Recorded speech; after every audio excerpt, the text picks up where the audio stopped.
Welcome one and all to the 2025 St. Paul String Quartet Competition final round interviews. I am Ray Shows, first violinist of the Artaria String Quartet and the founder and director of America's premier chamber music competition that is exclusively for string quartets. This year marks a significant milestone as we celebrate the 20th anniversary of the competition here in Minnesota. For this interview, I've selected a series of icebreaker questions that will offer the audience an opportunity to learn more about these super talented musicians beyond their performances. As you can imagine, I am delighted to share the responses with you.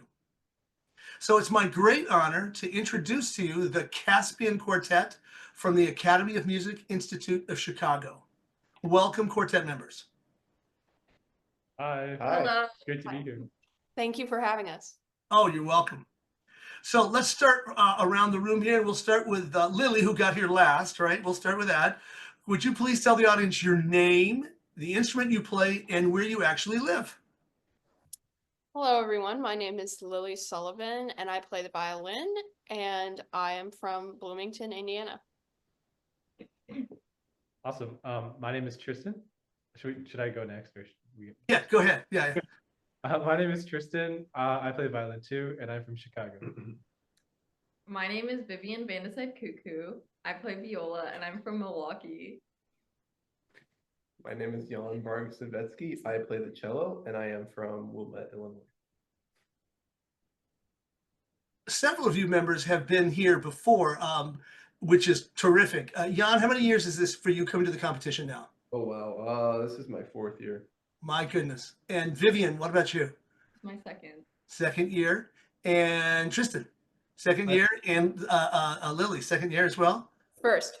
First year. Okay.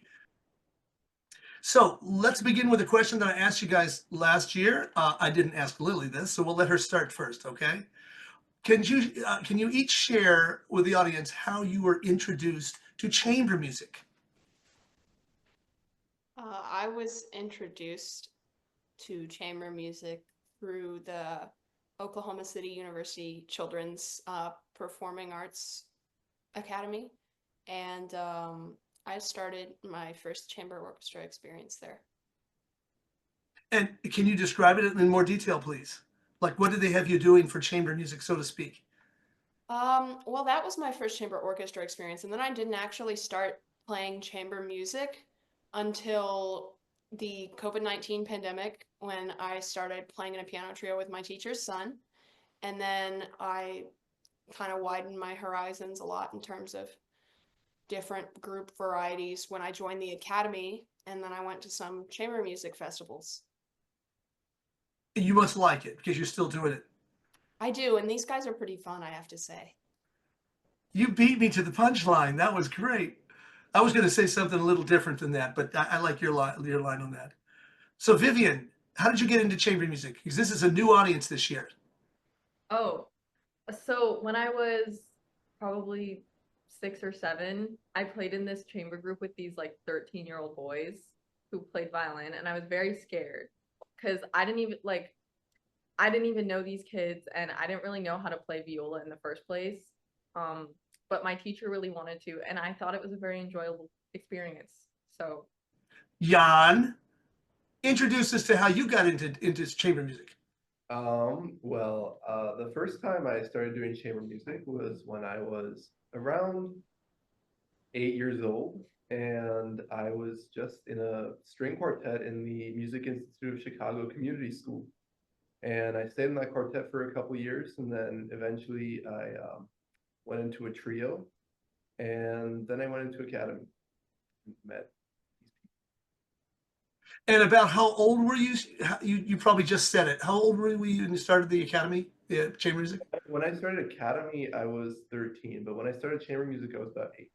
8 years old. And the rest of the team was about 8 years old as well, or were they older players? They were about all my age. I think one of them was 10, but besides that, they were all 8.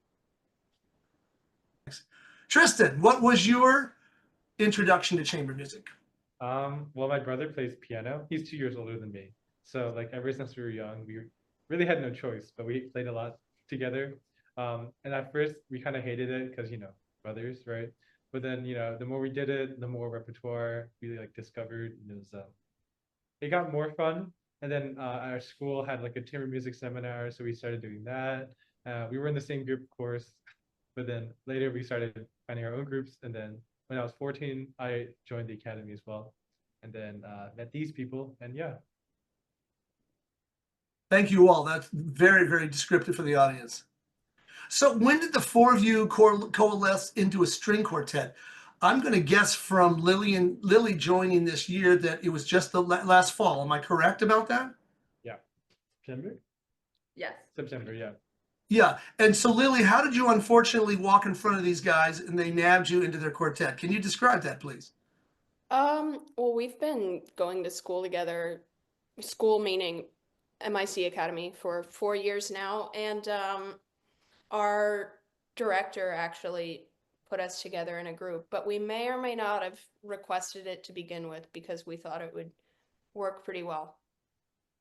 Well, it must have, because you're in the finals again this year. So something must have clicked, and I'm so glad you joined them, and I'm glad they're all here too as well.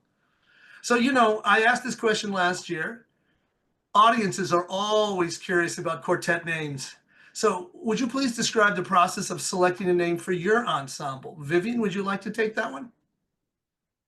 So we all individually came up with a lot of names, and there were quite a few disagreements, I would personally say. But the wonderful Lily Sullivan actually came up with this beautiful Caspian, and I was so excited about this. And I was just like, guys, we have to have this name. It's so wonderful.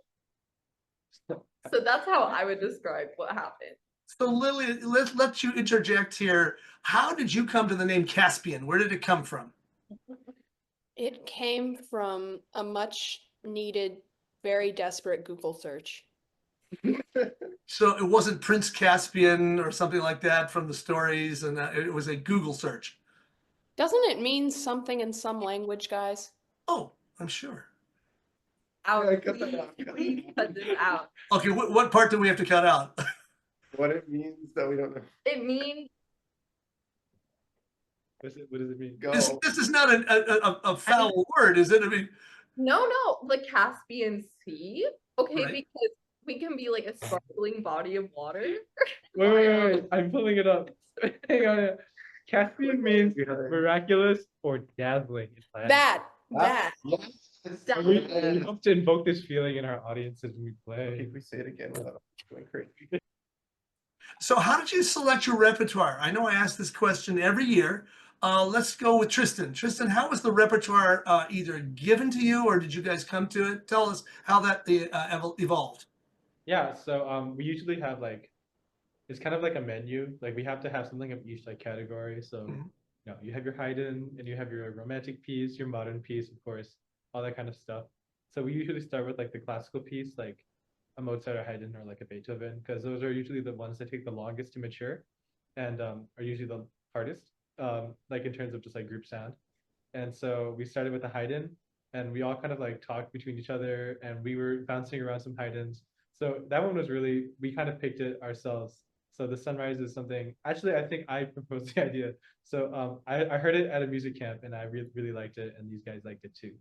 And then for our next piece, we did the Bartok. So that's our fiery, romantic 20th century-ish piece. And I think that was Lily's idea. It Right? was. It Lily, so Uh-huh. that's Lily's piece that she really wanted to do, and we all liked it. And then Oh, the yeah. next one we did was the Mendelssohn, right? Mendelssohn. Yes, the Mendelssohn. Mendelssohn. That was was it Jan or was- you? That was That was you. Okay. us. I really It's not wanted to me. play Mendelssohn. That was her, yeah. I really wanted to play Mendelssohn. Yeah. I think it was Vivian, yeah. So it was her idea, and Jan really liked it, so we all wanted to do it. And then Well, I liked it too. Vivian, why did you want to play it? I'm curious what your liking of the Mendelssohn quartets are. I didn't really know which Mendelssohn quartet I wanted to play, but I just always loved them. And Mendelssohn has been one of my favorite ever since I was literally 6. Mendelssohn kind of gave me a love for classical music. So wow. it's true. Dang. It's true. The junior division compulsory round this year features a wonderful work by Danuk Gujarati titled Two Pop Songs on Ancient Poems. How is it coming along for your quartet? Lily, would you like to start us off? Lots of metronome work. Mhm. I Yeah. second that. Jan, anything else? You want to add it? No, I think everything they said is right. I think we did something really, I just love the piece. I think it's a great piece. It's really cool. I mean, it's really wonderful. I love it. It's really fun to play. It's really fun Yeah. to play. Yeah. We have a lot of fun with it. Before we let Vivian talk about it, because she's the violist, let's hear what Tristan thinks about the Danuk Gujarati piece. Yeah, I mean it's a lot of fun. I feel like it fills a niche with like the other pieces that we were bringing to the competition. It's very unique. And a lot of the textures and colors are a lot of fun to like pull off. It's just something that it's fun to experiment with because it's not like as like I don't know. It doesn't always have all the standard elements of a quartet. It introduces a lot of cool ideas. So that was a lot of fun playing with that. Did you enjoy the surprise element of the Schubert quartet popping up near the end? Yeah, we were like, whoa, what? That was crazy. But we like it. And that's a great Schubert too. So best of both worlds. Yeah. Yeah, that's an understatement. Absolutely. That is one of the what antique poems is how he titles it. All right, here's the fun question, Lily. I have to give it to you because they've all heard it before. How would you describe your group's rehearsal style? Mm. Ooh. In your own words. I think we go back and forth between being very focused and very silly. And sometimes the silly might be a little bit more than the focused, and other days maybe not, but one of these days it'll balance out. I don't think we're ever going to be able to stop laughing though. That's a good answer. How about the rest of you? Who wants to add to that? What rehearsal style? Jan, tell us about the rehearsal style as you see it from the cello bench. Lots of violin work. Oh, yeah. Touche, touche. But we have a lot of fun. We definitely know like when it's time, like when it's like stuff is coming up, we know like we have to like sit down and get the work done. We're not like we're not stingy about that. We just we do what we have to do, and I like that about us. Yeah. Tristan, is your group possessive? Do you guys possess a superpower or a super weakness that you guys have to work with? I think like it's like both a superpower and a super weakness. I don't know about super weakness, but I think it's definitely a superpower that like we get along pretty well. And so, like I mean in rehearsals that means like sometimes we like get sidetracked and that kind of stuff. But I would like much rather have that than like, the quartet drama that's like, we've all been through like some quartet drama. And like I think it shows on stage because we'll be on stage and like we're all nervous, but like we're all having a good time at the same time.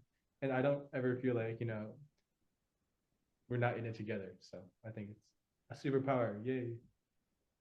All right.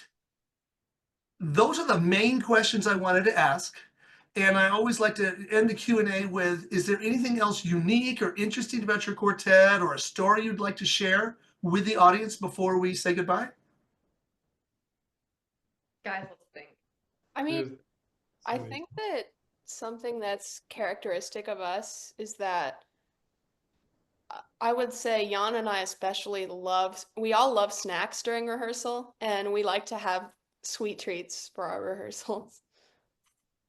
This is true. I think every week we're trying to have some sort Every of week we different bring snack. something. Yeah. Yeah, it's great. Lily does the best snacks though. Yeah, she Oh, did. She's above and beyond. This is true. Yeah, yeah.